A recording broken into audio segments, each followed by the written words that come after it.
Hello and welcome back to Talking Shop, a series where we talk about the latest news and updates on e-commerce and retail. Today we'll be talking about Google's new core update, the new changes to the EU VAT for UK businesses, and eBay sellers can no longer use PayPal.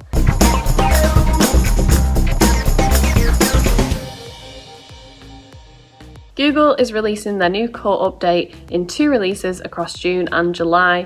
This core update is being released across 2 months as some of the planned improvements Google are looking to implement won't be ready until July. This means that over the course of the next few weeks, you may see a change in your organic rankings, and because of the 2-part nature of this update, it's possible that some changes made in June may be reversed by the July release. So it's really good to see that Google are continually updating how their algorithm works in order to stay ahead and also kind of keep things fresh in the search engine results so people don't just stay at the top forever. Yeah, and this update may benefit your organic SEO efforts, so keep an eye on changes in your rankings, but also don't worry too much if you've been negatively affected by them, as this might be rectified in the July update. On the 1st of July, the new EU VAT changes came into effect and the new IOSS scheme, better known as the Import One-Stop Shop scheme, launched. UK business owners after the 1st of July can either choose to continue selling to the EU as normal and therefore leaving the customers responsible for any VAT and duties for the products. Now, this now includes any VAT and duties on any orders below €22. Or business owners can register for the IOSS scheme in an EU country of their choice. Now, this will require them to appoint a EU-established intermediary to fulfill any VAT obligations, as well as submitting a monthly VAT return using the IOSS portal. If you choose to do this, you can then begin to charge VAT on orders below €150, meaning your customers then don't need to pay VAT themselves.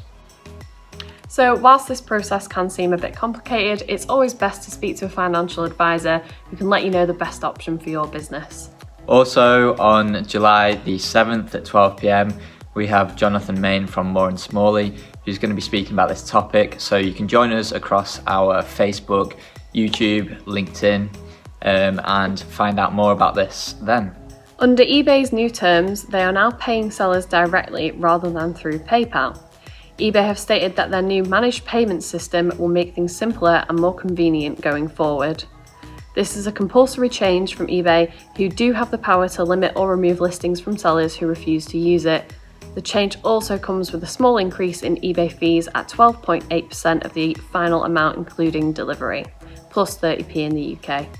This completely removed PayPal and their associated fees out of the equation. But some eBay sellers aren't happy with this change. Instead of the same-day payment via PayPal, payments will now take 2 working days to be transferred. However, this does give buyers more payment options from credit and debit cards, Apple Pay, Google Pay, and more. So as always with marketplaces like eBay, as a seller, you're exposed to kind of like their whims, including changes like this that can directly affect your business. Yeah, and some sellers are even stating that because eBay has been heavily biased towards buyers in dispute cases in the past, that they aren't prepared to link their bank accounts to eBay directly. And that's it for this episode's news. If you haven't already, make sure to like and subscribe for more e-commerce news, and we'll see you next time.